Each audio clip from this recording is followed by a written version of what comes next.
Historically, California has always gone through highly unpredictable weather changes, many of which result in drought. Scientists have looked at soil sediments as well as tree rings to see California's past weather patterns. From this research, they have predicted that California has had multiple droughts, lasting 10 to 20 years in the past 1,000 years. There was even a drought that lasted 240 years, and soon after it ended, another 180-year drought began. However, 2013 was the driest year California has had since 1850. The California drought started in 2012 and is still currently afflicting our state. While it is difficult to calculate exactly how much climate change has contributed to the drought, all scientists agree that to some degree, climate change has increased the severity and duration of the drought. The majority of predictions are that 10 to 30% of the drought has been due to climate change. There are two main factors to the California drought.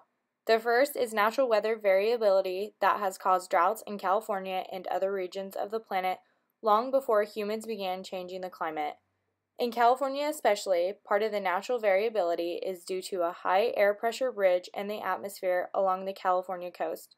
This ridge has caused storms to divert up and around California to inner areas of the country. However, scientists believe that the second factor, climate change, has also contributed to the extreme drought. Climate change has led to hotter weather across the globe, and this in turn causes water in soil and reservoirs to evaporate faster. It also causes precipitation to be rain instead of snow. While rain is helpful to alleviate consequences of the drought, snow is more helpful. This is because snow lasts longer on the ground, is absorbed better by soil, and doesn't run off into gutters and rivers as much as rain does. In 2014, California recorded the highest average temperatures since the year 1880.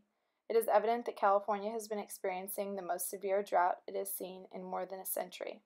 It is projected that we will continue to experience sudden and unpredictable changes in our climate.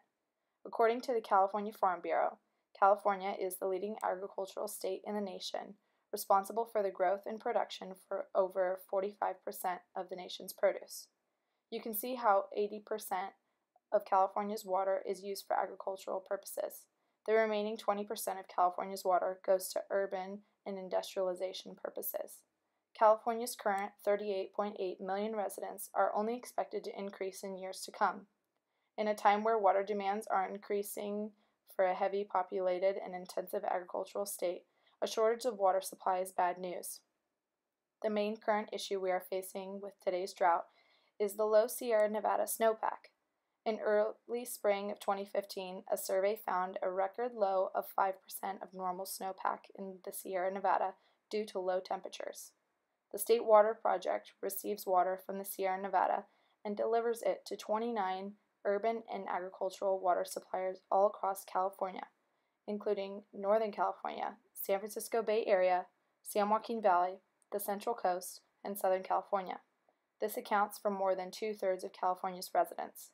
Today, the insufficient snowpack in the Sierra Nevada is creating low river runoffs, resulting in less water available to meet agricultural, urban, and industrial water demands. California is considered the #1 agriculture state, growing more than 400 crops, with farmland valued at about $54 billion.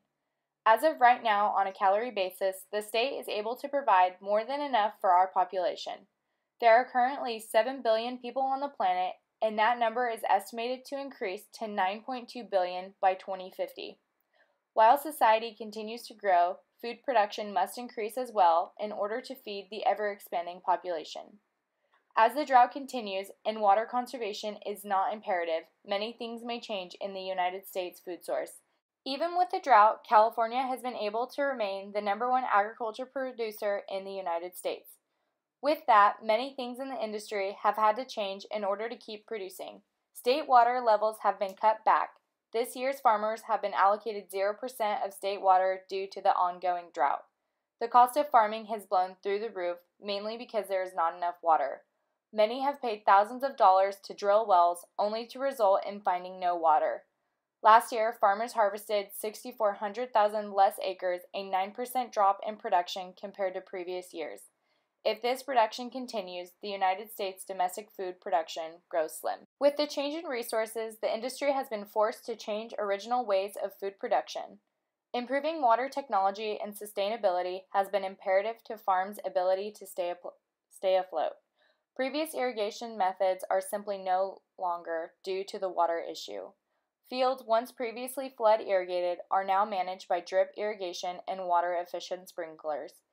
If the lack of rainfall continues, the issue of importing food from other countries grows larger.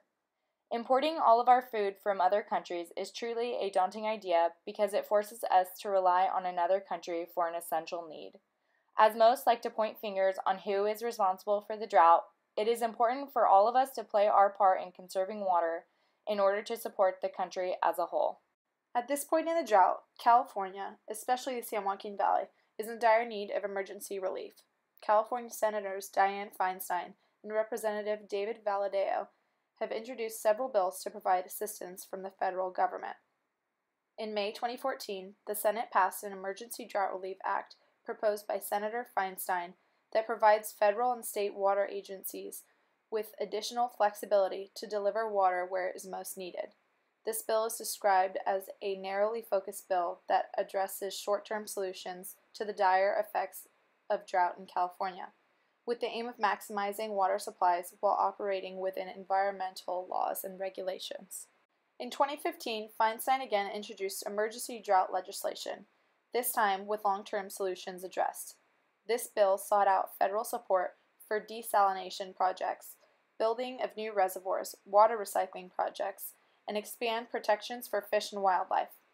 Although this bill did not get passed, it provides framework for other emergency drought legislation like the one introduced by Feinstein this year. Representative Valadao has also introduced legislation aiming to maximize water supply at the expense of wildlife and would require the federal government to bypass state laws and agencies. Because there is so much opposition to many aspects of the proposed legislation, there has yet to be an agreement on a single bill by Congress. Since no bill has been passed since 2014, Governor Jerry Brown announced the state's first ever mandatory water cutbacks.